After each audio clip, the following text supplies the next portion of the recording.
Lecture du livre du prophète Amos. En ces jours-là, Amazias, le prêtre de Béthel, envoya dire à Jéroboam, roi d'Israël: Amos prêche la révolte contre toi en plein royaume d'Israël.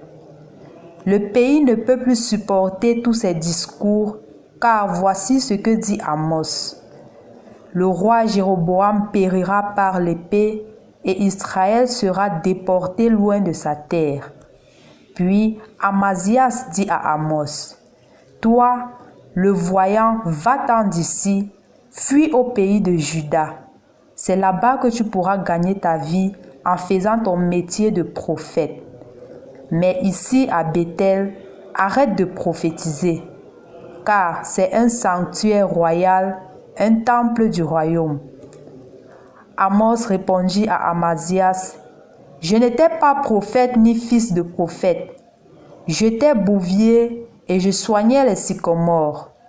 Mais le Seigneur m'a saisi quand j'étais derrière le troupeau, et c'est lui qui m'a dit: Va, tu seras prophète pour mon peuple Israël. Écoute maintenant la parole du Seigneur, toi qui me dis: Ne prophétise pas contre Israël, ne parle pas contre la maison d'Isaac. Eh bien, voici ce que le Seigneur a dit. Ta femme devra se prostituer en pleine ville, tes fils et tes filles tomberont par l'épée, la terre qui t'appartient sera partagée au cordeau, toi, tu mourras sur une terre impure, et Israël sera déporté loin de sa terre. Parole du Seigneur. Au nom du Père et du Fils et du Saint-Esprit, Amen. Loué soit Jésus-Christ. Rendu au jeudi de la 13e semaine du temps ordinaire en essai, nous sommes appelés à approfondir justement ce que le Seigneur nous apporte ou nous adresse à travers la vie du prophète Amos. Depuis lundi, nous étions en train d'étudier et de voir comment est-ce que le Seigneur a choisi Amos et le Seigneur l'a envoyé en mission. En effet, chers frères et sœurs dans le Christ, il y a de cela quelques jours, on voyait la situation d'Amos, comment est-ce qu'il décriait les attitudes du peuple juif, leur montrant qu'ils ont opprimé le pauvre, qu'ils ont abusé et qu'ils ont oublié le Seigneur, au point où ils utilisent seulement le Seigneur pour leurs intérêts personnels. Il a décrié cela dans toutes les catégories. Ayant donc décrié cela, ça ne laisse pas des personnes indifférentes. Il y a généralement trois attitudes quand on te fait une remarque. Soit tu l'écoutes, tu la prends et tu t'efforces à améliorer. Soit tu restes indifférent, tu t'en fous éperdument. Soit tu te mets sur la défensive et même à la limite, tu cherches à attaquer l'autre. C'est la troisième possibilité qui est arrivée à Amos. Les gens ont commencé à le critiquer et allaient même rencontrer le roi pour critiquer Amos.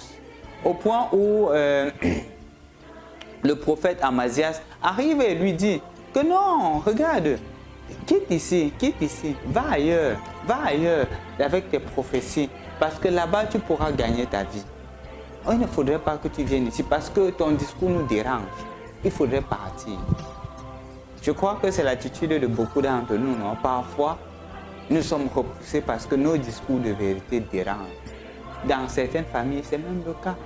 Quand un enfant se comporte différemment, quand un enfant se met à poser des actes normaux, on le trouve anormal. Et généralement, ces enfants sont rejetés parce que leur discours dérange les autres. Leur discours dérange leurs frères. Leur discours dérange même leurs parents. Et même parfois, certains parents subissent cela. Quand le papa continue à dire à l'enfant que non, il faut prier, non, il faut être honnête, non, il faut toujours aller à l'église, on commence à dire, papa, il faut que papa parle, il faut que maman parle. Il nous dérange. On devient des autres Amazias.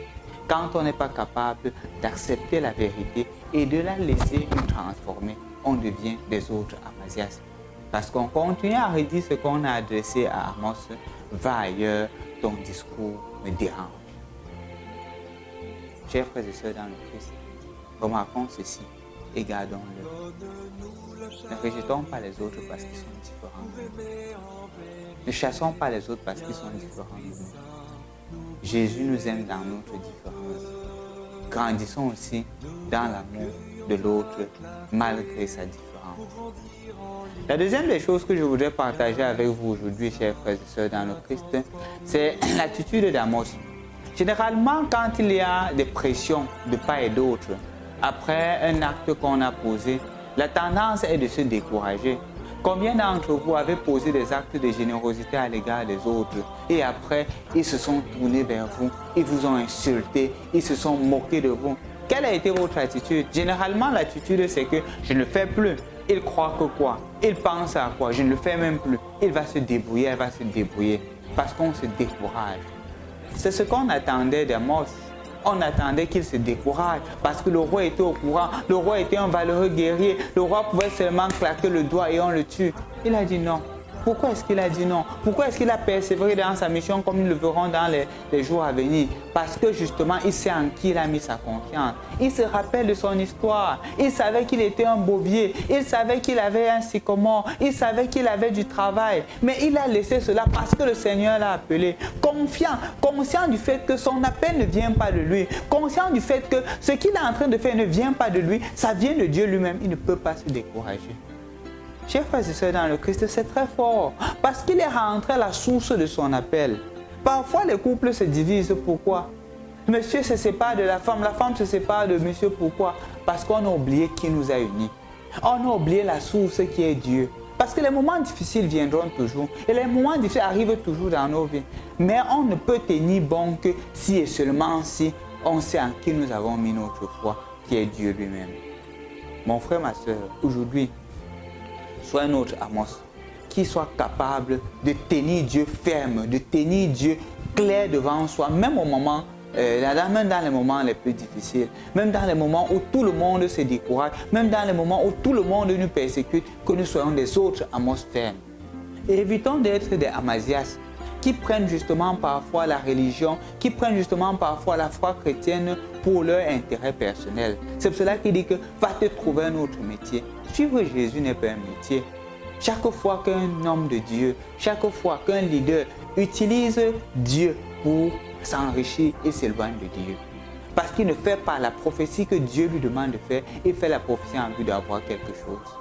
Et là, Dieu n'est pas là. C'est son intérêt personnel. Tuons le Amazias en nous, faisons naître le Amos. Au nom du Père et du Fils et du Saint-Esprit. Amen.